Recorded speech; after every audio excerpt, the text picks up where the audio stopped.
താൽക്കാലിക സന്തോഷങ്ങൾക്കകത്ത് മുങ്ങി ഇത് മതി എന്ന് പറഞ്ഞുകൊണ്ട് ജീവിക്കുന്നതിനിടയിൽ പലരുടെയും ജീവിതത്തിൽ അപ്രതീക്ഷിതമായി ഉണ്ടാകുന്ന വേദനയേറിയ അനുഭവങ്ങൾ ഞങ്ങൾ കാണുകയാണ്. എല്ലാ സാമ്പത്തിക സൗകര്യങ്ങളുമുണ്ട്, സുഖമായി ജീവിക്കാൻ 4 തലമുറയ്ക്ക് ജീവിക്കാനുള്ള ഭൗതിക സമ്പത്തുണ്ട്, പക്ഷേ സമാധാനമില്ല, സ്വസ്ഥതയില്ല. ഏറ്റവും മാരകമായ രോഗത്താൽ പിടിക്കപ്പെട്ട് മുൻപോട്ട് പോകാനുള്ള വഴി അടഞ്ഞ് കുടുംബങ്ങൾ മുഴുവൻ ഒരു ചോദ്യചിഹ്നത്തിന്റെ മുമ്പിൽ നിൽക്കുന്ന അനേകരെ ഞങ്ങൾ ഈ സുവിശേഷ യാത്രയിൽ കണ്ടിട്ടുണ്ട്.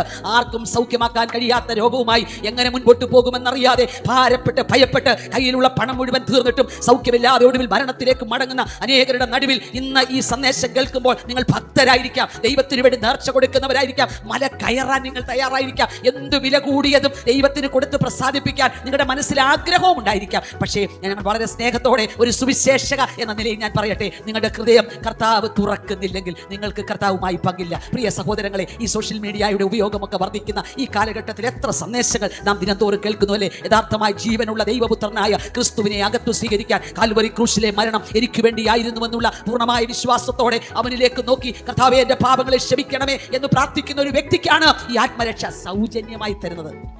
വിലമുടക്കാൻ പറഞ്ഞെങ്കിൽ നമുക്ക് വിലമുടക്കാൻ കഴിയില്ല. ഏറ്റവും ഉന്നതന്മാരായ ധനവാന്മാരായ ആളുകൾക്ക് മാത്രമേ അത് ലഭ്യമാകുകയുള്ളായിരുന്നു. അതാർക്കും വിലമുടക്കാൻ കഴിയാത്തത് കൊണ്ടാണ് ദൈവം അതിനെ ഫ്രീ ആയി നൽകിയത്. ദൈവം ഫ്രീ ആയി നൽകിയതൊക്കെ വിലമുടക്കാൻ കഴിയാത്തത് കൊണ്ടാണ്. നാം ഒരു ഐസ് മുഴുവൻ ശ്വസിക്കുന്ന ഓക്സിജന് വിലമുടക്കാൻ പറഞ്ഞാൽ ആര് മുടക്കാനുണ്ട്? സാധിക്കില്ലാത്തത് കൊണ്ട് ദൈവം ഓക്സിജൻ ഫ്രീ ആയി നൽകുകയാണ്. അല്ല, നാം കാണുന്ന വെളിച്ചം, സൂര്യന്റെ മനോഹരമായ വെളിച്ചവും ചൂടും നമ്മൾ അനുഭവിക്കുന്നു. എന്നാൽ അതിന്റെ അഭാവത്തിൽ നമുക്ക് ലഭിക്കുന്ന ഇലക്ട്രിസിറ്റിക്ക് നാം വിലമുടക്കുന്നു, ഓക്സിജന് നാം വിലമുടക്കുന്നു. എന്നാൽ ഓർക്കുക, ഇതൊക്കെ നമുക്ക് ഫ്രീ ആയി തന്നത് നാം വില മുടക്കില്ലെന്നറിഞ്ഞുകൊണ്ട് കർത്താവ് ഹൃദയം തുറക്കുമ്പോൾ, ഹൃദയത്തിന്റെ കണ്ണ് തുറക്കുമ്പോഴാണ് ഇതിന്റെയൊക്കെ മഹത്വം വെളിപ്പെടുന്നത്. നീ കൊടുക്കുന്നത് കൊണ്ടല്ല, ഏതെങ്കിലും നന്മ കൊടുത്ത് ദൈവത്തെ കരസ്ഥമാക്കുക എന്നുള്ളതല്ല. ഒന്നും കൊടുക്കാൻ കഴിഞ്ഞില്ലെങ്കിലും ഹൃദയത്തിന്റെ ശൂന്യതയിൽ എല്ലാ അവസരങ്ങളും നഷ്ടപ്പെട്ടെങ്കിലും മുൻപിലുള്ള വഴി അടഞ്ഞെങ്കിലും പറ, കർത്താവേ എന്റെ ശൂന്യമായ ഹൃദയത്തിലേക്ക് നീ ഒന്ന് കടന്നു വരണമേ, എനിക്ക് നിന്നെയാണ് ആവശ്യം. ഇന്ന് രാത്രി ആരും കേൾക്കാതെ നിങ്ങളുടെ മുറിക്കകത്തിരുന്ന് ഈ സന്ദേശത്തിന്റെ മുൻപിൽ നിങ്ങൾ മാത്രമായ ഒരു തീരുമാനമെടുക്കുക. നിങ്ങളുടെ ചുറ്റുമിരിക്കുന്നവർക്ക് ചിലപ്പോൾ ഇത് ആവശ്യമില്ലായിരിക്കാം, പക്ഷെ ഓർക്കുക, നിങ്ങൾക്ക് ആവശ്യമുണ്ടെങ്കിൽ നിങ്ങൾ ഇരിക്കുന്ന സ്ഥലത്തേക്ക് ഇറങ്ങി വരാൻ കർത്താവ് തയ്യാറാണ്. അതെ.